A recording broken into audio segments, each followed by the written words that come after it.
Bullying and its impact. Before I go into the topic, I'm sharing a poem written by a fifth grader in one of the schools in Cochin, and I'm sharing this with his permission and with the permission of his mother, where he is subject to bullying and it's still ongoing. Black Wolf. It was a normal day. We are chatting and playing in our school bus. I got destroyed with a girl's two sharp words. Hey, you black wolf. She pointed to me and screamed. I got frozen for a moment and began to think, am I a wolf? No, I'm not. No. I was shocked in disbelief. I am a normal boy, a human, and not an animal. Do I have equal rights as her? Yes, I have. How dare she calls me? I decided to complain. I talked to my teacher. She warned her for discrimination. But I will not rest until I do my best. I shall continue to raise my voice until people like her make amends. She might have thought she could ruin me forever, but she was mistaken. I became stronger than I ever knew. Now, this is a poem written by a fifth grader whose parent is a lawyer and a strong disability rights advocate as well. And this was several years ago, and still it is continuing, is what he tells me. And that is what breaks my heart to see how we are yet again addressing the topic of bullying when the worst impact of bullying, of course, is what has happened is fatal. The worst thing that there's nothing worse. So, to what can we do for the grieving family? There is nothing which can be justice to them.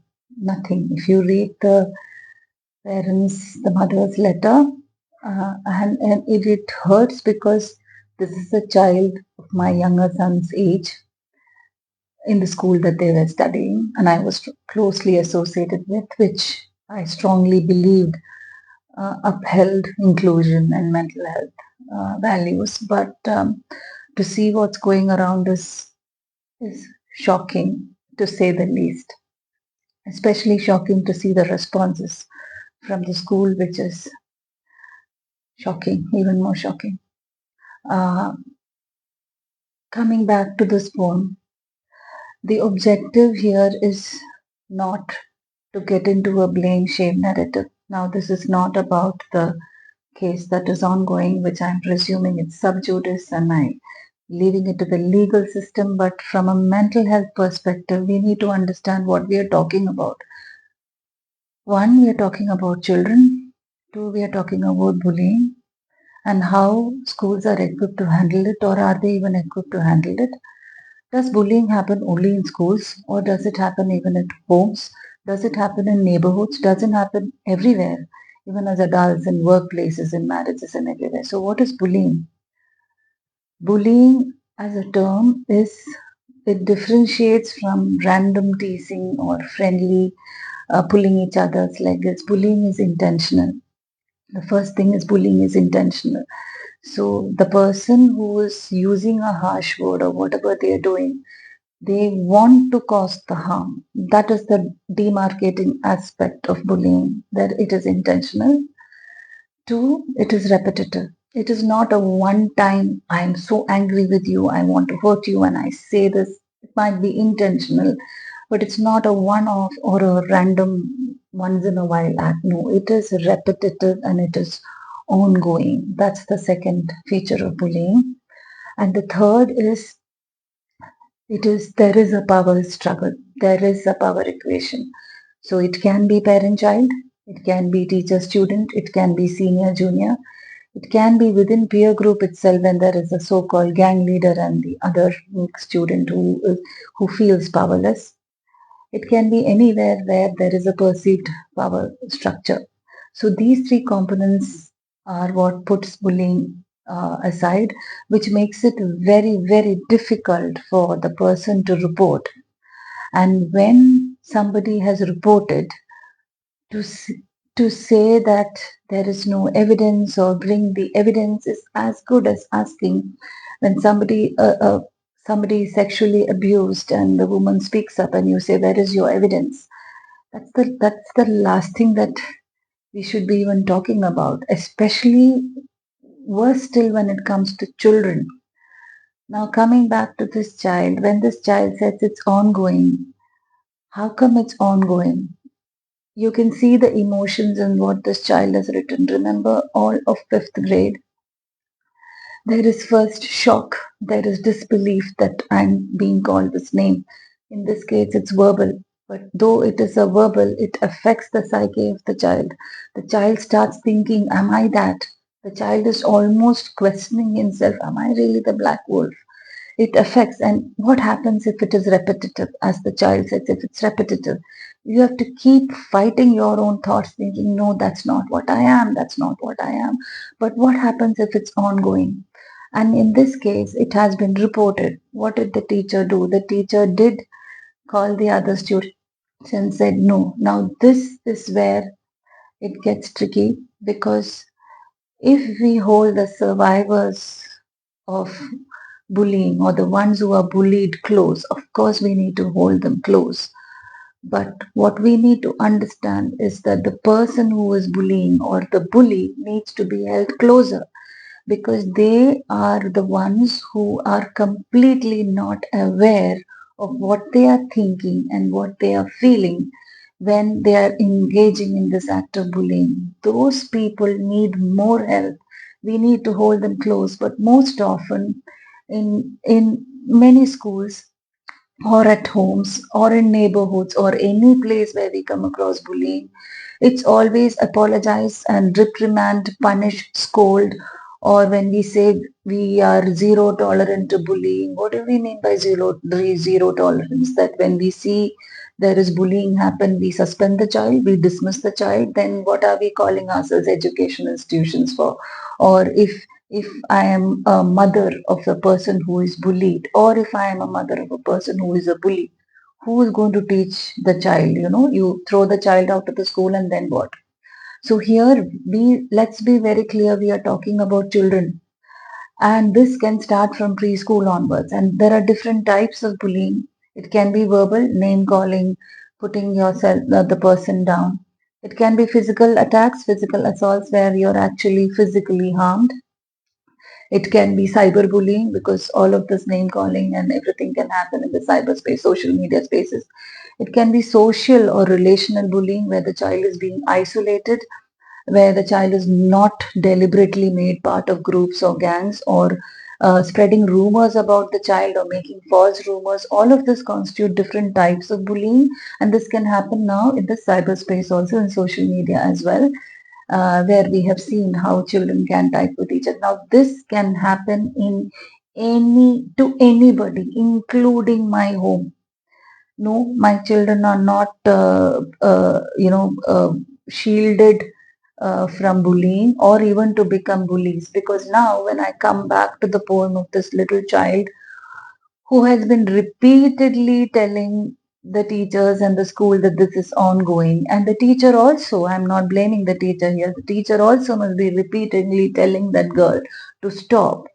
But who is working with the girl? Who is working with the bullies? And how are we holding them closer? If our objective is let's push them away, let's punish them, and let's scold them and say that you cannot bully, how are we going to teach empathy by being so non-empathetic when we see children faltering, when we see children making mistakes, when we see children doing things which shock us?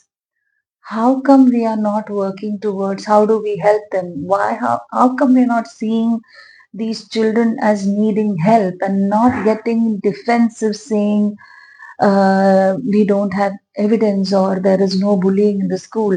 Every school, certainly 100% there is bullying. Let's not um, be in denial here. And every home, certainly parents, all of us, or every single one of us, have abused our children verbally or physically, or we have called them names. And let's understand that the only difference there is He might not be doing it intentionally and it might not be repetitive, but in some homes, yes, that happens too. So it's not about whose fault is it, who said who, and which was the tipping point for the such an impact for the child is not what we are discussing here. We are addressing the significant issue of bullying, which is not being addressed when mental health is not taken seriously, which is not even a subject. When law is not taken seriously, it is not even a subject. When violations of the body or body safety is not being taught, or it is being said as no, go tell. And suppose you go tell somebody, what happens? Like this boy has told repeatedly. So, are the teachers equipped to work with children who end up being bullies? Because if this is left going on and on, from his shock, you can see how it changed to disbelief and it became sadness and then it became anger and then it became a determination and then it's becoming a shield saying no, I will go stronger. But then the shield keeps getting stronger, which means are we teaching this child that you get stronger and be okay with the girl continuing to call? And is that how we toughen up children? Or are we going to say that, oh my god, children these days, we cannot tell them anything, they are so sensitive? Good, they are sensitive. Let them be sensitive to such remarks. No, they don't need to tolerate it. No, in our generation, if we tolerated it from our parents or teachers when we were hit, when canes inside classrooms were allowed, when we were punished, that was bullying. It was intentional and it was not okay. So let us who were raised by normalizing this might not be equipped to really change how we think about what is okay and what is not okay and how we teach our children. So, how do we work with bullies is we need to know, sit down with them and listen to them with what happened. What is the part that they enjoy in this? What happened to them for them to become that? Something has certainly happened. Most often, 99.99% of the time, this bully has also been bullied. Whatever their thoughts, their feelings, somewhere has got dismissed. If you sit with them and listen, it not necessarily from this particular child, it could be from home, it could be from neighborhood, it could be from anywhere. There is a power struggle where one child is wanting to feel more powerful than the other, and there is no other way. They are trying to be seen and heard. And yes, these are all children who need help. So, if we are not addressing bullying with compassion uh, to everybody, if we are going the legal route, yes, of course, in this context, yes, of course, the judicial system, but this is an extreme situation that we have faced, and the worst and the most tragic and horrific, the worst thing that can happen we have faced. So there, yes, of course, the legal, but let no schools be in denial that this is not happening in their school. If we sit and listen to every child, I'm sure we will hear a story. So all that I wanted to conclude is when somebody is coming and telling you, it could be your child, it could be your neighbor or anybody comes and says that I am feeling this way, I feel humiliated, or this is happening to me. For God's sake, believe them, and get curious.